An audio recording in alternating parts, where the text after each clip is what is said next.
Semangat pagi saudaraku, merenungkan firman Tuhan untuk hari ini dari Matius 25 ayat 40.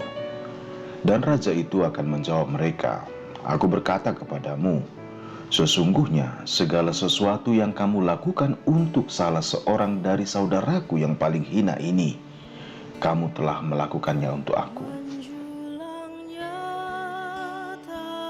atas bukit Kala, terang benderang salibmu, Tuhanku. Dari sinarnya yang menyala-nyala, memancar kasih agung dan restu. Seluruh umat insan menengadah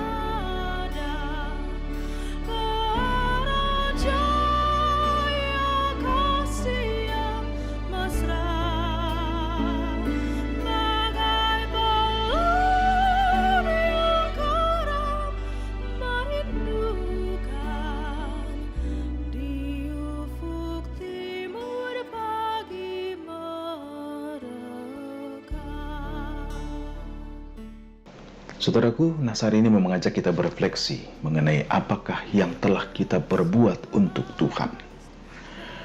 Nas ini merupakan perumpamaan Tuhan Yesus mengenai akhir zaman, dan penghakiman itu seperti gambaran seorang raja yang menghakimi semua orang menurut ukuran perlakuan terhadap orang yang hina.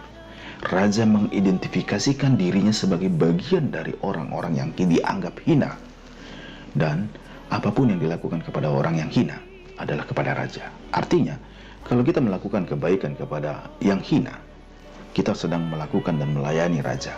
Kalau kita melakukan kejahatan kepada orang yang hina, kita melakukan kejahatan kepada Tuhan. Dan kalau kita tidak peduli apapun dan tidak melakukan apapun kepada orang yang hina, sesungguhnya kita tidak mempedulikan raja.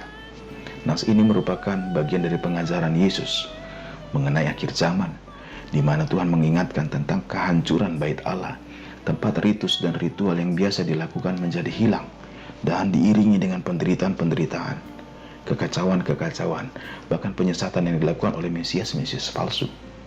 Tetapi di sisi lain Tuhan Yesus mengingatkan untuk tetap berwaspada, berjaga-jaga, hidup bijaksana, lakukan pekerjaan sebagai hamba yang setia, dan pergunakan talenta yang ada. Dan di bagian ini Tuhan Yesus mengingatkan, di zaman akhir, di tengah segala kesulitan dan kesusahan itu, tetap layani seorang akan yang lain, bahkan layanilah seorang yang lemah. Saudara kasih Tuhan, di tengah segala kesulitan, ternyata kita tetap dipanggil untuk berbagi kebaikan. Ingatlah salib yang menjulang itu. Salib gambaran cinta Tuhan ketika Tuhan mengukir, mengatakan, "Aku mengasihi engkau," dengan salib. Ternyata kita tetap harus melakukan kebaikan sekalipun menderita, karena Yesus menderita untuk menunjukkan cintanya kepada kita. Kita pun harus melakukannya. Mari kita berdoa. Ya Bapa, terima kasih untuk firman-Mu yang mengingatkan kami untuk melakukan kebaikan sebagai wujud nyata cinta kasih Allah, sebagai wujud nyata ibadah dan doa kami, dan berbagi tentang kasih Tuhan. Di tengah segala kesulitan di pandemi ini, tolonglah kami semua, mampukan kami. Dalam nama Tuhan Yesus Kristus, anugerah Tuhan kita Yesus Kristus, kasih setia Allah Bapa, persekutuan Roh Kudus menyertai